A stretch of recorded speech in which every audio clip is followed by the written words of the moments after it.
Hello friends, ഇന്നത്തെ എപ്പിസോഡിൽ ശാലിനിയെ വീട്ടിലേക്ക് ക്ഷണിക്കുന്നതിനെ കുറിച്ച് രാഘവൻ നായരും വിഷ്ണുവും ഒപ്പം രോഹിത്തും സത്യഭാമയോട് സംസാരിക്കുമ്പോൾ സത്യഭാമ അതിനോട് എതിർക്കുന്നു.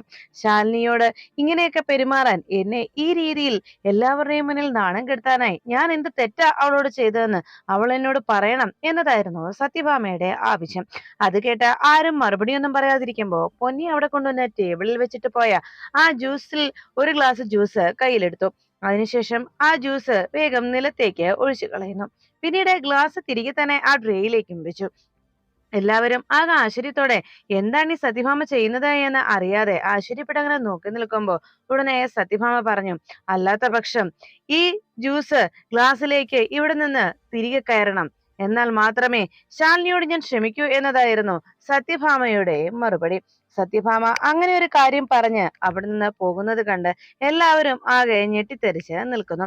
സത്യഭാമ ഇങ്ങനെയെല്ലാം പറഞ്ഞതുകൊണ്ട് വിഷ്ണുവിനും രാഘവൻ നായർക്കും മറുപടിയൊന്നും പറയാനില്ലാതെ ആകെ ടെൻഷൻ അടിച്ച് രണ്ടുപേരും വിഷമത്തോടെ നിന്നു. സത്യഭാമയുടെ ഈ കടുംപിടുത്തത്തിൽ നിന്ന് അവരെ വീണ്ടും ശാലിനിയുമായി ഒന്നിപ്പിക്കാൻ ഇനിയൊരു മാർഗവുമില്ലല്ലോ എന്ന നിരാശയിൽ ഏവരും സങ്കടപ്പെട്ടങ്ങനെ നിൽക്കുമ്പോഴേക്കും അവിടെ ശ്യാമയെ അണിയിച്ചൊരുക്കുന്നതിന്റെ തിരക്കിലായിരുന്നു പ്രീതിയും ശാരികയും. അവരുടെ ഒരുക്കങ്ങൾ കണ്ടുകൊണ്ട് അപ്പുറത്ത് ബെഡിൽ ഇരിക്കുകയായിരുന്നു ശാരദാമ്മ. അപ്പോഴേക്കും പ്രീതി ശ്യാമയോട് ചോദിച്ചു, എന്താ മോളെ, നിനക്കൊരു വയ്യായിക പോലെ? അപ്പോഴേക്കും ശ്യാമ പറഞ്ഞു, വേറൊന്നുമല്ല പ്രീതി ചേച്ചി, ഞാൻ എന്റെ കുഞ്ഞേച്ചിയെ കുറിച്ച് ഓർത്തുപോയി. എന്റെ കുഞ്ഞേച്ചി ഇപ്പൊ ഇവിടെ ഉണ്ടാകേണ്ടതായിരുന്നില്ലേ? ഈ സന്തോഷത്തിൽ എന്റെ കുഞ്ഞേച്ചിയും പങ്കുചേരേണ്ടതായിരുന്നില്ലേ? എനിക്കൊരു കുഞ്ഞ് ജനിക്കാൻ പോകുമ്പോ ആ സന്തോഷം മറ്റാരേക്കാളും ഏറെ ഉണ്ടാവുന്നത് എന്റെ കുഞ്ഞേച്ചിക്കായിരുന്നില്ലേ? എനിക്ക് വേണ്ടിയല്ലേ എന്റെ കുഞ്ഞേച്ചി ഇങ്ങനെയെല്ലാം ചെയ്തത്? ഞാനല്ലേ ഇതിന് കാരണക്കാരി എന്ന് പറഞ്ഞ് ശ്യാമ സങ്കടപ്പെടുന്നു. അപ്പോഴേക്കും ശാരദാമ്മ ഇതെല്ലാം കേട്ട് ആകെ വിഷമിച്ചിരിക്കുമ്പോ ശാരിക പറഞ്ഞു, എടി മോളെ, നീ സങ്കടപ്പെടാതെ. നിന്റെ കുഞ്ഞേച്ചി നിർബന്ധം പറഞ്ഞ് ഞങ്ങളെ വഴക്ക് പറഞ്ഞാണ് ഇങ്ങോട്ട് പറഞ്ഞയച്ചത്. ഇവിടെ ഇങ്ങനെ ഒരു ചടങ്ങ് നടക്കുമ്പോൾ നിന്നെ തനിച്ചാക്കരുത് എന്ന് പറഞ്ഞ്. അത് മാത്രമല്ല, നിന്റെ സീമന്തം ഇവിടെ നടക്കുമ്പോ നിനക്ക് വേണ്ടിയും നിന്റെ കുഞ്ഞിന് വേണ്ടിയും മറ്റൊരു സ്ഥലത്തിരുന്ന് പ്രാർത്ഥനയും വഴിപാടുകളുമായി ഇരിക്കുകയാണ് നിന്റെ കുഞ്ഞേച്ചി, അത് മറക്കണ്ട എന്ന് ശാരിക ശ്യാമയെ ആശ്വസിപ്പിച്ചു. അപ്പോഴേക്കും ശ്യാമയുടെ കണ്ണുകൾ നിറഞ്ഞിരിക്കുന്നത് കണ്ട് ശാരിക ആ കണ്ണുനീര് തുടച്ചതും ശ്യാമ പറഞ്ഞു, എന്നാലും വലിയച്ചി എന്ന് പറഞ്ഞ് ആശങ്കപ്പെടുമ്പോ പ്രീതി പറഞ്ഞു, മോളെ, ഇവിടെ വിഷ്ണുവേട്ടനും അച്ഛനും രോഹിത്തും അർജുനേട്ടനും എല്ലാവരും അമ്മയുടെ മനസ്സൊന്ന് മാറ്റിയെടുക്കാനുള്ള ശ്രമം നടത്തുന്നുണ്ട്. പക്ഷെ അമ്മ ഇപ്പോഴും അതിൽ തന്നെ ഉറച്ചു നിൽക്കുകയാണ് എന്ന് പ്രീതി സങ്കടത്തോടെ പറയുമ്പോ ശ്യാമ ശാരദാമ്മയെ നോക്കി വിളിച്ചു, അമ്മയൊന്ന് പറഞ്ഞാൽ എന്ന് പറഞ്ഞതും ശാരദാമ്മ പറഞ്ഞു, നന്നായി പറയാമായിരുന്നു, പക്ഷെ അത് ഇപ്പോഴല്ല, അന്ന് ശാലിനിയുടെ സീമന്ത ചടങ്ങ് നടക്കുന്ന ആ ദിവസം, ആ ചടങ്ങിനിടയിലായിരുന്നെങ്കിൽ പോലും സത്യാമ്മ ഒരുപക്ഷെ ക്ഷമിക്കുമായിരുന്നു എന്ന് ശാരദാമ്മ അറിയിച്ചു. അത് കേട്ടതോടെ എല്ലാവരും ആകെ വിഷമത്തിലായി. ശാരദാമ്മയും സത്യാമ്മയോട് ഇക്കാര്യം സംസാരിക്കുന്നതിൽ കൈ ഒഴിഞ്ഞ രീതിയിൽ ശാരദാമ്മ സംസാരിക്കുന്നത് കേട്ട് എല്ലാവരും ആകെ വിഷമിച്ചു. ഉടനെ ശാരദാമ്മ പറഞ്ഞു, അന്ന് ഞാൻ എല്ലാവരോടും പറഞ്ഞതായിരുന്നില്ലേ ഇത് കൈവിട്ട കളിയാണെന്നും സത്യാമ്മയുടെ മുന്നിൽ എല്ലാ സത്യങ്ങളും വെളിപ്പെടുത്തണമെന്നും. അന്ന് ആരും എന്റെ വാക്കുകൾ കേട്ടില്ലല്ലോ എന്ന് ശാരദാമ്മ സങ്കടത്തോടെയും പരിഭവത്തോടെയും എല്ലാവരോടും പറഞ്ഞു. അങ്ങനെ ശാരദാമ്മ സങ്കടപ്പെട്ടിരിക്കുന്നത് കണ്ട് ശ്യാമ വേഗം ശാരദാമ്മയ്ക്കരികിലേക്ക് ചെല്ലുന്നു. അമ്മേ എന്ന് വിളിച്ച്, എല്ലാം ഞാൻ കാരണമല്ലേ അമ്മേ എന്ന് പറഞ്ഞ് ശ്യാമ സങ്കടപ്പെടുന്നത് കണ്ട് വേഗം ശാരദാമ്മ എഴുന്നേറ്റ് ശ്യാമയെ ചേർത്ത് പിടിച്ചു. എടി മോളെ, നീ എന്തിനിങ്ങനെ സങ്കടപ്പെടുന്നത്? ഇതൊന്നും നീ കാരണമല്ല, ഇതൊക്കെ സംഭവിക്കേണ്ടതായിരുന്നു അത്രമാത്രം എന്ന് പറഞ്ഞ് ശ്യാമയെ സമാധാനിപ്പിച്ചു. അങ്ങനെ ശ്യാമയെ തന്നെ നെഞ്ചിലേക്ക് ചേർത്ത് ആശ്വസിപ്പിച്ചുകൊണ്ട് ശാരദാമ്മ അങ്ങനെ നിൽക്കുമ്പോഴേക്കും അവിടേക്ക് ശ്യാമയെ സീമന്ത ചടങ്ങിനെ കൂട്ടിക്കൊണ്ടു പോകുവാനായി സത്യഭാമ എത്തി. സത്യഭാമ വന്ന് കയറിയ സമയത്ത് കാണുന്ന കാഴ്ച ശാരദാമ്മയുടെ നെഞ്ചിലേക്ക് ചേർന്ന് ശ്യാമ സങ്കടപ്പെടുന്നതും അത് കണ്ടതോടെ സത്യഭാമ ചോദിച്ചു, എന്തു പറ്റി, എന്താ അവിടെ എന്ന് ചോദിച്ചതും ശ്യാമ വേഗം എഴുന്നേറ്റു. ഉടനെ തന്നെ സത്യഭാമ അകത്തേക്ക് കയറി വന്നു. അല്ല, ശ്യാമ എന്താ കരയുകയായിരുന്നോ എന്ന് സത്യഭാമ അന്വേഷിച്ചതും ഉടനെ ശാരദാമ്മ പറഞ്ഞു, അത് പിന്നെ സത്യാമ്മയെ, ശാലിനിയുടെ കാര്യം എന്ന് പറഞ്ഞതും ഉടനെ സത്യഭാമ ശാരദാമ്മയോട് പറഞ്ഞു, ശാരദാമ്മേ, വേണ്ട, ആവശ്യമില്ലാത്തവരുടെ കാര്യം പറഞ്ഞ് വെറുതെ ഈ സമയം വിഷമത്തിലാക്കണ്ട, അതുകൊണ്ട് വെറുതെ അവളെ സങ്കടപ്പെടുത്തേണ്ട കാര്യമില്ല എന്ന് സത്യാമ്മ ശാരദാമ്മയെ വിലക്കി. കഴിഞ്ഞില്ലേ നിന്റെ ഒരുക്കം എന്ന് ശ്യാമയോട് ചോദിച്ചതും പ്രീതി പറഞ്ഞു, അമ്മേ ഒരു 2 മിനിറ്റ് കൂടി. ഉടനെ തന്നെ സത്യാമ്മ പറഞ്ഞു, വേണ്ട, ഇനി നിങ്ങൾക്കിടയിൽ ഇരുന്നാലാണ് ഇവൾക്ക് കൂടുതൽ വിഷമാവുന്നത്. മതി, ഇവളെ ഓരോന്നും പറഞ്ഞ് നിങ്ങളാണ് സങ്കടപ്പെടുത്തുന്നത് എന്ന് സത്യാമ്മ പ്രീതിയെ കുറ്റപ്പെടുത്തി. വാ മോളെ, നമുക്ക് പോകാം എന്ന് പറഞ്ഞ് പ്രീതിയും ശാരികയും നോക്കി നിൽക്കെ സത്യാമ്മ വന്ന് ശ്യാമയെ വിളിച്ചു. ശാരദാമ്മയും വാ എന്ന് പറഞ്ഞ് സത്യാമ്മ പ്രീതിയുമായി ശ്യാമയുമായിട്ട് അവിടെ നിന്ന് റൂമിൽ നിന്ന് പുറത്തേക്ക് ഇറങ്ങി. പിന്നാലെ ശാരദാമ്മയും പ്രീതിയും ഒപ്പം ശാരികയും കൂടി താഴേക്ക് ഇറങ്ങി വരുന്നു. ഈ സമയത്ത് അവിടെ ശ്രീമതത്തിന് വേണ്ടിയുള്ള തയ്യാറെടുപ്പുകൾ നടത്തി ചടങ്ങിന് എത്തിയ പൂജാരി അവിടെ പൂജകൾ ചെയ്തുകൊണ്ടിരുന്നു. വിഘ്നേശ്വര പ്രീതിക്കായുള്ള വിഘ്നങ്ങൾ മാറുന്നതിന് വേണ്ടി അവിടെ ഹോമം നടത്തിക്കൊണ്ട് അങ്ങനെ ഇരിക്കുമ്പോഴാണ് പെട്ടെന്ന് വിഷ്ണു തന്റെ മൊബൈൽ ഫോൺ കയ്യിലെടുത്തത്. വിഷ്ണു നോക്കിയതും ഫോണിൽ ചാർജ് ഇല്ല എന്ന് മനസ്സിലാക്കി. അയ്യോ, ചാർജ് തീർന്നല്ലോ എന്ന് വിഷമിച്ചുകൊണ്ട് വിഷ്ണു വേഗം റൂമിലേക്ക് കയറി. അവിടെ പോയി ഫോൺ ചാർജ് ആകുന്നതിന് വേണ്ടി ചാർജർ കുത്തിയിട്ടിട്ട് വിഷ്ണു വേഗം പുറത്തേക്ക് ഇറങ്ങി വന്നു. ഈ സമയത്ത് സത്യഭാമയും ശാരദാമ്മയും എല്ലാവരും ശ്യാമയുമായിട്ട് നേരെ ഹാളിലേക്ക് എത്തി. ശ്യാമ അവിടേക്ക് നടന്നു വരുന്ന സമയത്ത് പെട്ടെന്ന് കാല് വഴുതുകയും ശ്യാമ വയറിടിച്ച് നിലത്തേക്ക് വീഴുകയും ചെയ്തു. ആ കാഴ്ച കണ്ട് എല്ലാവരും ആശങ്കപ്പെട്ടു. ഇങ്ങനെയൊരു സംഭവം നടന്നത് കണ്ട് എല്ലാവരും ആകെ ഞെട്ടി. ആ പൂജാരിയും ആകെ ആശങ്കയോട് നോക്കി. ഉടനെ ശ്യാമയെ ഒരു വിധത്തിൽ പിടിച്ച് എല്ലാവരും ചേർന്ന് എഴുന്നേൽപ്പിച്ചു.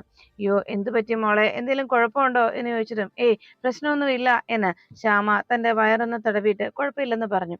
ഉടനെ ശാരദാമ്മ ചോദിച്ചു, മോളെ എന്താടി, എന്തേലും കുഴപ്പമുണ്ടോ എന്ന് ചോദിച്ചതും ഇല്ലമ്മേന്ന് ശ്യാമ മറുപടി നൽകുമ്പോ രോഹിത് ചോദിച്ചു, ശ്യാമേ നമുക്ക് ഹോസ്പിറ്റലിൽ പോകാടോ എന്ന് പറഞ്ഞതും ശ്യാമ പറഞ്ഞു, ഇല്ല, പ്രശ്നമൊന്നുമില്ല. ഉടനെ രാഘവൻ നായർ പറഞ്ഞു, ഇപ്പോഴത്തെ ഈ അവസ്ഥയിൽ ഇങ്ങനെ ഒരു വീഴ്ച വീണാൽ തീർച്ചയായിട്ടും അത് ഹോസ്പിറ്റലിൽ കൊണ്ടുപോയി കാണിക്കേണ്ടതല്ലേ, അതുകൊണ്ട് ഹോസ്പിറ്റലിൽ പോകുന്നത് നല്ലത് എന്ന് രാഘവൻ നായർ അഭിപ്രായം പറയുമ്പോ സത്യാമ്മ പറഞ്ഞു, അത് പിന്നെ രാഘവേട്ട, ഇവിടെ ഒരു ചടങ്ങ് നടക്കാൻ പോവല്ലേ, ഇപ്പോ വേറെ പ്രശ്നമൊന്നും ഇല്ലെന്നല്ലേ പറഞ്ഞത് എന്ന് പറയുമ്പോ എല്ലാവരും ആകെ ടെൻഷനിലായി. ഉടനെ സത്യഭാമ പറഞ്ഞു, അതെ, ഒരു കാര്യം ചെയ്യാം, കുറച്ചു നേരത്തേക്ക് മോളെ നമുക്ക് വിശ്രമിക്കാനായി ഇരുത്താം. അപ്പൊ പിന്നെ എന്തെങ്കിലും പ്രശ്നം ഉണ്ടെങ്കിൽ നമുക്ക് ഹോസ്പിറ്റലിലേക്ക് കൊണ്ടുപോകലോ, അതിനുശേഷം മതി ചടങ്ങും മറ്റു കാര്യങ്ങളും ഒക്കെ. എന്താ, അങ്ങനെ ആയാലോ, നമുക്ക് നോക്കാം എന്തെങ്കിലും പ്രശ്നമുണ്ടോ എന്ന് പറഞ്ഞതും എല്ലാവരും അതിനെ അനുകൂലിച്ചു. വേഗം തന്നെ ശ്യാമയുമായി നേരെ റൂമിലേക്ക് പോകുന്നു എല്ലാവരും. ആ സമയത്ത് രാഘവൻ നായരും എല്ലാം ആകെ ടെൻഷൻ അടിച്ചിരിക്കുമ്പോ പൂജാരി പറഞ്ഞു, രാഘവൻ സാറേ, അല്പസമയം കൂടി കഴിഞ്ഞാൽ രാഹുകാലമാകും എന്ന് പറഞ്ഞതും പൂജാരിയോട് രാഘവൻ നായർ പറഞ്ഞു, എന്റെ തിരുമേനി, നമ്മള് ഈ രാഹുകാലവും മറ്റുമൊക്കെ മനുഷ്യർക്ക് വേണ്ടി നമ്മുടെ സൗകര്യാർത്ഥം നമ്മൾ കണ്ടെത്തിയിരിക്കുന്ന കാര്യങ്ങളല്ലേ. ഇങ്ങനൊരു പ്രശ്നം വരുമ്പോ നമ്മൾ മനുഷ്യർക്ക് വേണ്ടിയാണല്ലോ ഇത്തരം കാര്യങ്ങളൊക്കെ രാഹുവെന്നും കേതുവെന്നും ഒക്കെ പറഞ്ഞ് ഗുളികെന്നും ഒക്കെ പറഞ്ഞ് നമ്മള് സമയത്തെ വേർതിരിച്ചിരിക്കുന്നത്. എന്തായാലും ഇപ്പോ ഇങ്ങനെ ഒരു പ്രശ്നം ഉണ്ടായ സ്ഥിതിക്ക് അതിന് എന്താ സംഭവിച്ചതെന്ന് അറിയാതെ നമുക്ക് ചടങ്ങ് നടത്താൻ കഴിയില്ലല്ലോ പൂജാരി തിരുമേനി എന്ന് പറയുമ്പോ ഉടനെ അവിടെ നിന്ന് സത്യാമ്മയുടെ കൂട്ടുകാരിമാർ പരസ്പരം പറഞ്ഞു, മാലതിയും മറ്റൊരാളും പറഞ്ഞു, അല്ല, ഇതൊരു ദുശകുനമാണല്ലോ ഇപ്പോ ചടങ്ങ് തുടങ്ങുമ്പോൾ തന്നെ കണ്ടത് എന്ന് അവരെ അടക്കം പറഞ്ഞു. വിഷ്ണു അത് കേട്ട് ആകെ വിഷമിച്ചങ്ങനെ നിൽക്കുമ്പോൾ ശാലിനിയും ശാന്തേശിയും കൂടി ഡോക്ടറെ കാണുവാനായി ആ റിസൾട്ട് വാങ്ങിക്കാനായി ഹോസ്പിറ്റലിലേക്ക് എത്തി. ഡോക്ടർ റിസൾട്ട് നോക്കുമ്പോൾ ശാലിനി ആകെ ടെൻഷനോട് ചോദിച്ചു, എന്താ ഡോക്ടർ, എന്തെങ്കിലും പ്രശ്നമുണ്ടോ എന്ന് ചോദിച്ചതും എന്തെങ്കിലും കുഴപ്പമുണ്ടോ എന്ന് ചോദിച്ചതും ഡോക്ടർ പറഞ്ഞു, ഒരു കുഴപ്പവും ഇല്ല. ഇന്നലെ ഞാൻ പറഞ്ഞിരുന്നല്ലോ, ചിലപ്പോ നാളെ ഒന്നുകൂടി കൺഗ്രാറ്റുലേറ്റ് ചെയ്യേണ്ടി വരുമെന്ന് എന്ന് ശാലിനിയോട് ഡോക്ടർ അറിയിച്ചു. കൺഗ്രാറ്റുലേഷൻ എന്ന് പറഞ്ഞ് ഡോക്ടർ ശാലിനിക്ക് നേരെ കൈനീട്ടി. ശാലിനിയും ഡോക്ടറും കൂടി ഷേക്ക് ഹാൻഡ് ചെയ്ത് കഴിയുമ്പോഴേക്കും ശാലിനി ചോദിച്ചു, പക്ഷെ എന്താ ഡോക്ടർ, എന്താ കാര്യം എന്ന് ശാലിനി അന്വേഷിച്ചു. അപ്പോഴേക്കും ഡോക്ടർ പറഞ്ഞു, ശാലിനി IAS ഒക്കെ പഠിച്ചതല്ലേ, IAS ഒക്കെ പാസ്സായ കുട്ടിയല്ലേ, അപ്പോ അറിയത്തില്ലേ ഒരു ഡോക്ടർ ഒരു പേഷ്യന്റിനോട് ഏത് അവസരത്തിലാണ് ഇങ്ങനെ കൺഗ്രാറ്റുലേഷൻ പറയുന്നത് എന്ന് ഡോക്ടർ ചോദിച്ചു. അത് കേട്ടതും ശാലിനി ആകെ അതിശയപ്പെട്ടു. ഡോക്ടർ അപ്പോ എന്ന് അതിശയത്തോടെ ചോദിച്ചതും ഉടനെ ഡോക്ടർ പറഞ്ഞു, അതെ, ഇയാള് പ്രഗ്നന്റ് ആണ്. അത് കേട്ടതും ഒന്നുകൂടി ശാലിനി വിശ്വസിക്കാനാകാതെ ചോദിച്ചു, ഡോക്ടർ എന്താ ഈ പറയുന്നത്?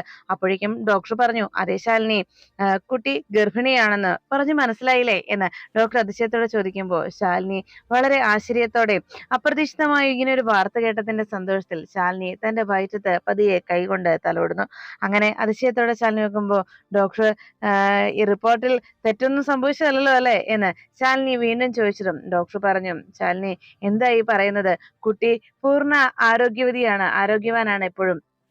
എല്ലാ പൂർണ്ണമായിട്ട് വളർച്ചയും ഇപ്പോഴുണ്ട്.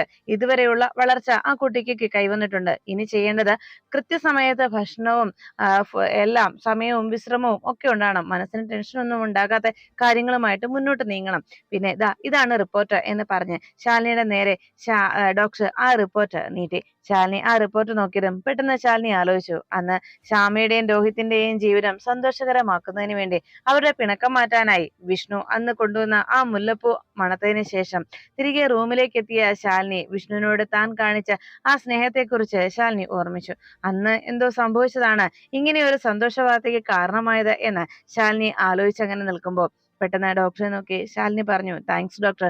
ഉടനെ ഡോക്ടർ പറഞ്ഞു, ഞാൻ പറഞ്ഞതൊക്കെ ഓർമ്മയുണ്ടല്ലോ, നന്നായി ഫുഡ് കഴിക്കണം, നല്ല വിശ്രമവും വേണം, മനസ്സിന് ടെൻഷൻ ഉണ്ടാക്കുന്ന കാര്യങ്ങളൊന്നും ആലോചിക്കുകയും ചെയ്യരുത്, കൂടുതൽ മെന്റൽ സ്ട്രെയിൻ ഒന്നും എടുക്കരുത് കേട്ടോ എന്ന് പറഞ്ഞതും ശാലിനി പറഞ്ഞു, ഇതോടെ എന്റെ പ്രശ്നങ്ങളെല്ലാം തീർന്നു ഡോക്ടർ, ഇനി എനിക്ക് പ്രത്യേകിച്ച് വേറെ പ്രശ്നങ്ങളൊന്നും ഇല്ല എന്ന് ശാലിനി ഡോക്ടറോട് അറിയിച്ചു. വേഗം തന്നെ ഡോക്ടർ തന്റെ പ്രിസ്ക്രിപ്ഷൻ എടുത്തിട്ട് അതിൽ ചില മെഡിസിൻ ഒക്കെ എഴുതി ശാലിനിക്ക് കൊടുത്തു. ഇത് കഴിക്കണം കേട്ടോ, പിന്നെ എല്ലാ മാസവും കൃത്യമായി ചെക്കപ്പിനും വരണം കേട്ടോ, അടുത്ത മാസം ചെക്കപ്പിനും എത്തണം എന്ന് പറഞ്ഞതും ശരി ഡോക്ടർ എന്ന് പറഞ്ഞു ശാലിനി സന്തോഷത്തോടെ അവിടെ നിന്ന് ഇറങ്ങി. ഡോക്ടറുടെ ക്യാബിൽ നിന്ന് ശാലിനി പുറത്തേക്ക് ഇറങ്ങി വന്നതും വാതിൽക്കൽ കാത്തുനിന്ന ഡോക്ടറുടെ അരികിൽ നിന്ന് വരുന്ന ശാലിനിയെ കാണാൻ കാത്തിരുന്ന ശാന്തേച്ചി അതിശയത്ത് ആകെ ടെൻഷനോടെ ശാലിനിക്ക് അരികിലേക്ക് വന്നു. ശാലിനി ഈ ലോകത്തില്ല എന്ന രീതിയിൽ നിലാവത്ത് അഴിച്ചുവിട്ട കോഴിയെ പോലെ മറ്റെന്തൊക്കെയോ ആലോചിച്ചിങ്ങനെ നടന്നു പോകുന്നതുകൊണ്ട് ശാന്തേച്ചി പിടിച്ചു നിർത്തി. ശാലിനി മോളെ, എന്താ ഡോക്ടർ പറഞ്ഞത്, എന്താ മോളെ, എന്തെങ്കിലും കുഴപ്പമുണ്ടോ എന്ന് ചോദിച്ചതും ശാലിനി പെട്ടെന്ന് അതിശയപ്പെടുന്നു. അങ്ങനെ ചോദിച്ചാ ഒന്നും ഇല്ല ശാന്തേച്ചി എന്ന് പറഞ്ഞു. പിന്നെ എന്താ മോളെ, എന്താന്ന് പറ എന്ന് പറഞ്ഞതും ശാലിനി അതിശയത്തോടെ പറഞ്ഞു, പ്രഗ്നന്റ് ആണ് ഞാൻ.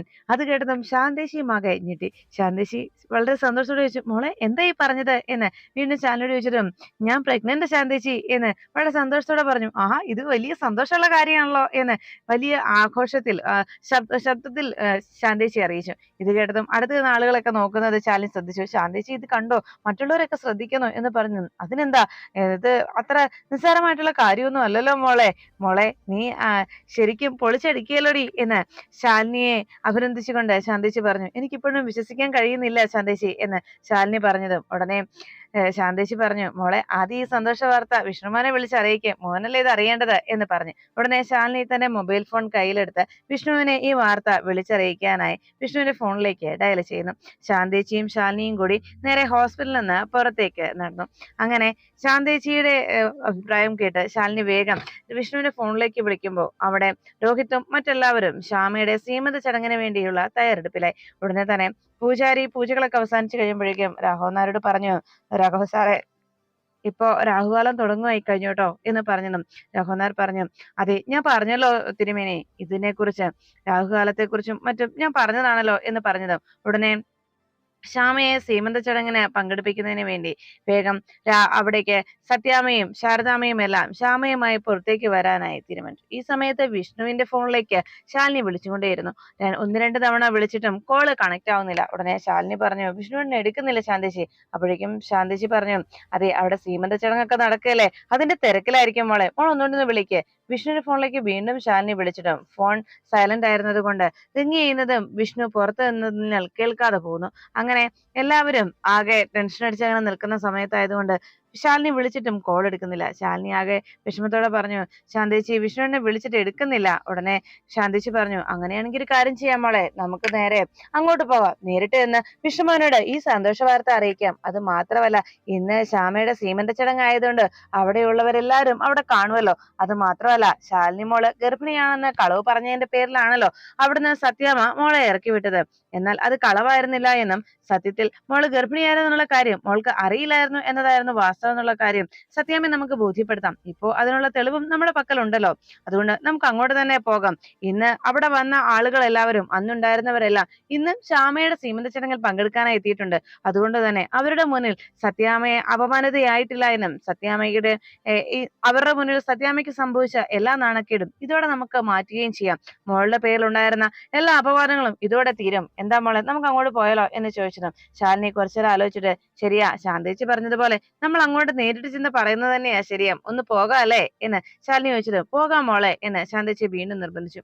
ഒന്നുകൂടി ശാലിനി എനിക്ക് ഇപ്പൊ തന്നെ വിഷ്ണുവിനോട് ഈ സന്തോഷ വാർത്ത അറിയിക്കണം എന്ന് പറഞ്ഞ് ശാലിനി വീണ്ടും വിഷ്ണുവിന്റെ ഫോണിലേക്ക് വിളിക്കുന്നു. വിഷ്ണു കോൾ എടുക്കാത്തതുകൊണ്ട് ശാലിനി ആകെ നിരാശയിലായി. വിഷ്ണുയുടെ ഫോൺ എടുക്കുന്നില്ലല്ലോ ശാന്തേച്ചി എന്ന് പറഞ്ഞതും, അതല്ലേ മോളെ ഞാൻ പറഞ്ഞത്, നമുക്ക് നേരിട്ട് അങ്ങോട്ട് ചെന്ന് പറയാമെന്ന് എന്ന് പറഞ്ഞ് ശ്യാമയും ശാന്തേച്ചിയും കൂടി ശാലിനിയും ശാന്തേച്ചിയും കൂടി നേരെ സത്യാമ്മയുടെ വീട്ടിലേക്ക് പോകാമെന്ന് തീരുമാനിച്ചു. അപ്പോഴേക്കും ശാരദാമ്മയും സത്യാമ്മയും കൂടി ശ്യാമയും വിളിച്ചുകൊണ്ട് സീമന്ത ചടങ്ങിന് വേണ്ടി അവിടേക്ക് എത്തി. ശ്യാമ അവിടേക്ക് വന്നതും രോഹിത്തും മറ്റുള്ളവരുമൊക്കെ ഇപ്പൊ കുഴപ്പമൊന്നും ഇല്ലല്ലോ അല്ലെ എന്ന് ശ്യാമയോട് അന്വേഷിച്ചു. പ്രശ്നമൊന്നും ഇല്ല എന്ന് ശ്യാമ മറുപടി നൽകി. ഉടനെ തന്നെ എന്നാ ഇനി സമയം കളയാതെ നമുക്ക് ഈ സീമന്ത ചടങ്ങ് നടത്തിയാലോ എന്ന് ചോദിച്ചതും രാഘവൻ നായർ ചോദിച്ചു, ഭാമേ ഇപ്പോ പ്രശ്നമൊന്നും ഇല്ലല്ലോ അല്ലേ, ഹോസ്പിറ്റലിൽ മറ്റോ പോണോ എന്ന് ചോദിച്ചതും സത്യഭാമ പറഞ്ഞു, കുഴപ്പമൊന്നുമില്ല, അങ്ങനെ എന്തെങ്കിലും പ്രശ്നം ഉണ്ടായിരുന്നെങ്കിൽ ഇതിനോടകം നമുക്ക് ഹോസ്പിറ്റലിൽ കൊണ്ടുപോകാമായിരുന്നല്ലോ. ഇപ്പൊ പ്രശ്നമൊന്നും തന്നെ ഇല്ല. ഇനിയിപ്പോ അങ്ങനെ ഹോസ്പിറ്റലിലേക്ക് കൊണ്ടുപോയി കഴിഞ്ഞാൽ അവര് കുറച്ചു നേരത്തേക്ക് ഒബ്സർവേഷനിലേക്ക് ഇരുത്തും.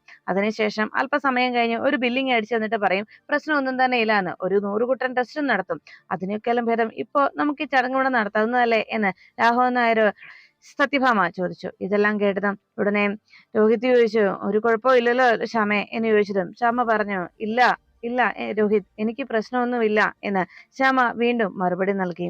ടെൻഷൻ ആവാതെ വെറുതെ നമ്മള് ഹോസ്പിറ്റലിൽ പോയി വെറുതെ അവിടെ സമയം ചെലവഴിക്കണ്ടല്ലോ, ആ സമയത്ത് ഈ ചടങ്ങ് നടത്താവല്ലോ എന്ന് ശ്യാമ അറിയിച്ചു. അത് കേട്ടതോടെ എല്ലാവരും അതിനെ അനുകൂലിച്ചു. ഉടനെ തന്നെ സത്യാമ്മ ശ്യാമയെ വേഗം ആ പീഠത്തിലേക്ക് വളരെ സന്തോഷത്തോടെ കൊണ്ടുചെന്ന് ഇരുത്തുന്നു. ശ്യാമ പുഞ്ചിരിച്ചുകൊണ്ട് രോഹിത്തിനെ നോക്കി വേഗം ആ പീഠത്തിലേക്ക് ഇരുന്നു. ശ്യാമയുടെ ആ സീമത ചടങ്ങ് നടത്തുന്നതിന് വേണ്ടിയുള്ള ആ തീരുമാനത്തിൽ എല്ലാവരും സത്യാമ്മയുടെ തീരുമാനത്തെ അനുകൂലിച്ചുകൊണ്ട് അങ്ങനെ ആ സീമന്ത ചടങ്ങിനായി ഒരുങ്ങി എല്ലാവരും കാത്തങ്ങനെ ഇരിക്കുമ്പോൾ ശ്യാമയും ആ സീമന്ത ചടങ്ങിന്റെ തയ്യാറെടുപ്പിൽ അവർക്കൊപ്പം ആ ഒരു ആഘോഷത്തിൽ പങ്കുചേർന്ന് സീമന്ത ചടങ്ങ് തുടങ്ങാനായി ഒരുങ്ങി.